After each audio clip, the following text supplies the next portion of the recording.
Ouvrez bien les yeux. Un petit chat traverse tranquillement la pièce. Et l'instant d'après, il se transforme en une magnifique jeune femme. En réalité, après avoir accompagné une vieille dame à l'hôpital, la tante rentre chez elle à la recherche d'un papillon rare. Elle est en fait la détentrice d'un mystérieux papillon lié à la lumière. Et pour mettre la main dessus, elle a son propre plan. En un clin d'œil, elle se change en petit chat, retrouve un célèbre entomologiste passionné d'insectes. Et c'est exactement la scène du début. L'homme est complètement bouleversé.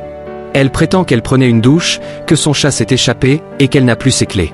Elle demande simplement à emprunter un vêtement. Pendant ce temps, la mère et un avocat rendent visite à un voisin. Grâce à un sort de divination, elles ont appris qu'un assassin s'en prendrait à lui ce soir.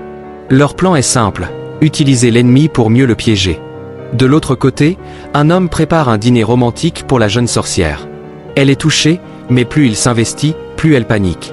Elle finit par s'enfuir brusquement. Le prix du sort de résurrection serait-il lié à lui?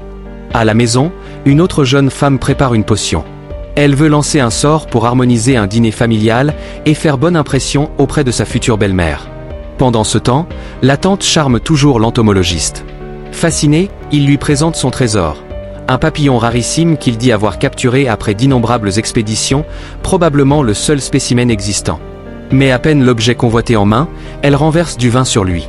Tandis qu'il part se changer, elle tente de s'éclipser. Sans succès. Il la rattrape. Elle plaisante, détourne la situation, et la suite devient plus ambiguë. Chez le voisin, la mère et l'avocat inspectent les lieux avant l'affrontement annoncé. Ils doivent empêcher le meurtre et neutraliser l'assaillant. Mais en ouvrant une porte, l'avocat découvre une pièce tapissée de photos de la mère, avec au centre une étrange poupée. Et comme toujours dans ces moments-là, l'imprévu surgit. En un instant, l'avocat est mis hors d'état de nuire. Dans la rue, la jeune sorcière marche avec une amie qui la remercie, persuadée que la magie a fonctionné. Elle est enceinte. Émue, la sorcière promet d'être présente pour l'enfant. Mais soudain, la future mère est prise d'une violente douleur au ventre. Au même moment, la mère sent que quelque chose ne va pas. Elle se précipite à la recherche de l'avocat, et comprend qu'il est déjà trop tard. Dans le salon, le voisin, près de la cheminée, saisit la poupée étrange, et d'un geste brutal, renverse la mère au sol.